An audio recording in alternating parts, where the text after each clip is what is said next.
And welcome to another episode of the Albino Rhino Beer Review. We have the Collingwood keg glass here. I'm going to drink a beer out of it.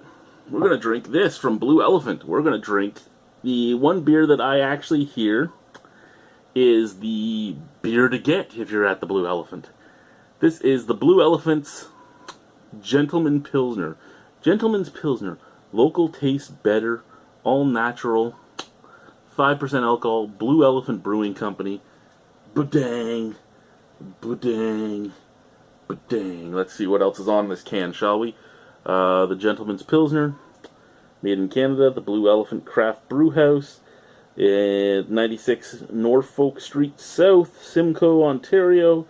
BlueElephant.ca. It has the email address on here, but don't send anything to the email address. I emailed them 3 times in the last week and got nothing from them. As we all know, local really does taste better. See, and I find that to be a complete and utter load of bullshit that is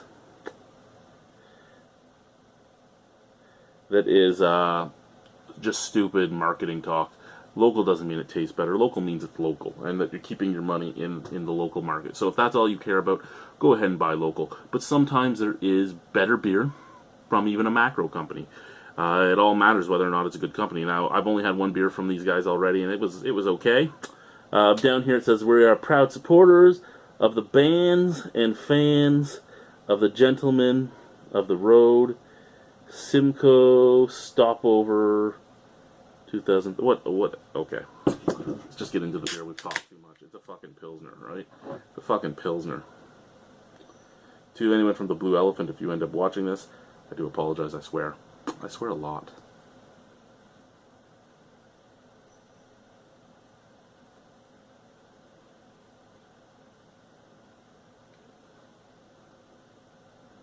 And I watched a couple videos on, fuck off. Okay, so my in-law actually washed this one, and I can tell it's just watermarks because the bubbles are leaving right away.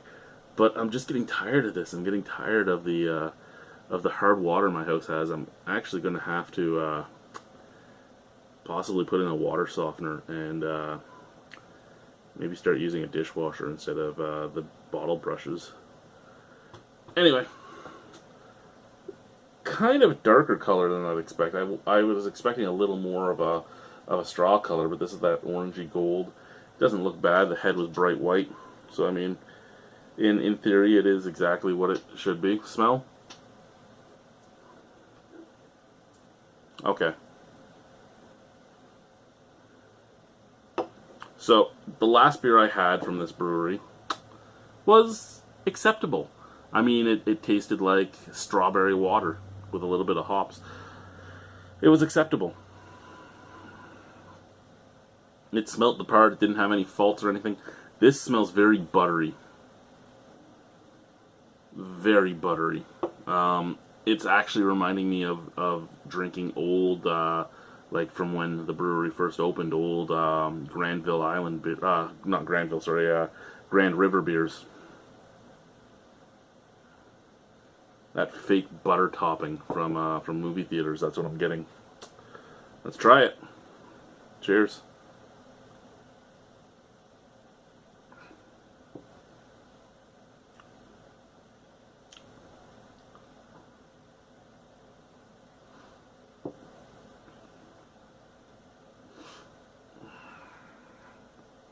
Okay. Now, if you haven't been to the Blue Elephant, an awesome building. It's like a big old house, a big, like, almost manor. And the brewery's inside, the restaurant's inside, the patio's there. It's a beautiful, beautiful place. And from what I've noticed, all the staff was super nice.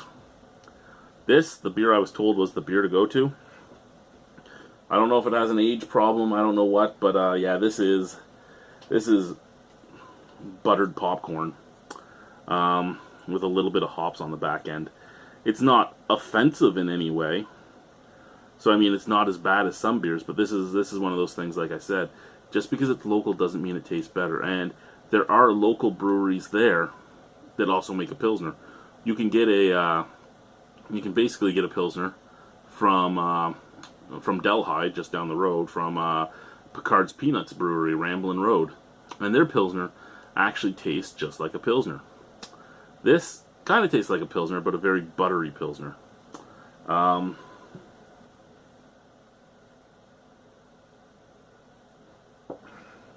The equipment looked fine. I mean, there's human error. This could just be an off batch, or this could be what the batch always tastes like. I mean, Grand River proved that people would still love a beer even if it was full of buttery flavors, and that's fine. I mean, if you love that flavor, you love that flavor. I'm not a big fan of that. Out of 10 on this, I'd give it a 4.5 because it's not so bad that I couldn't drink it, but I just wouldn't want to.